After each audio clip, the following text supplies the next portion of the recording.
எல்லாருக்கும் வணக்கங்க. தைப்பூச விரதம் முருகருக்கு இருக்கிறத பற்றி நிறைய பேர் நிறைய டவுட் கேட்டிருந்தீங்க. நாளைக்கு டிசம்பர் 25 தொடங்கி பிப்ரவரி 10ஆம் தேதி வரைக்கும் 48 நாள் தைப்பூச விரதம் மேற்கொண்டுட்டு பிப்ரவரி 11 தைப்பூசத்தன்னைக்கு நாம் விரதத்தை முடிச்சுக்கலாம். இல்லை என்னால் 48 நாள் முடியாது அப்படிங்கிறவங்க என்ன பண்ணுறதுன்னு கேட்டிருந்தீங்க. 48 நாள் விரதம் கடைப்பிடிக்க முடியாத சூழ்நிலை இருக்கிறவங்க 21 நாள் விரதமாக நம்ம கடைப்பிடிக்கலாம்.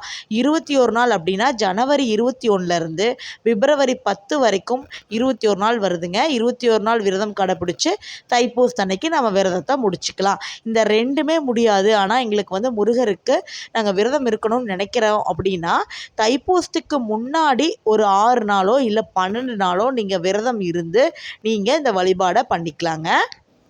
அடுத்தது நிறைய பேர் கேட்குற டவுட்டு, 48 நாள் விரதம் இருக்கும்போது நாங்கள் இடையில பீரியட்ஸ் ஆகிட்டா என்ன பண்ணுறதுன்னு கேட்குறீங்க. நீங்கள் இடையில பீரியட்ஸ் அப்படிங்கிறது ஆயிட்டீங்க அப்படின்னா அந்த 5 நாளும் பூஜை ரூமுக்கு போகாமல் இருந்துக்குங்க. ஆனால் காலையில் சாயங்காலம் 2 நேரமும் வீட்டில் இருக்கிறவங்கள விளக்கேற்ற சொல்லிவிட்டு இந்த விரதத்தை நீங்கள் கடைபிடிச்சிக்கலாங்க.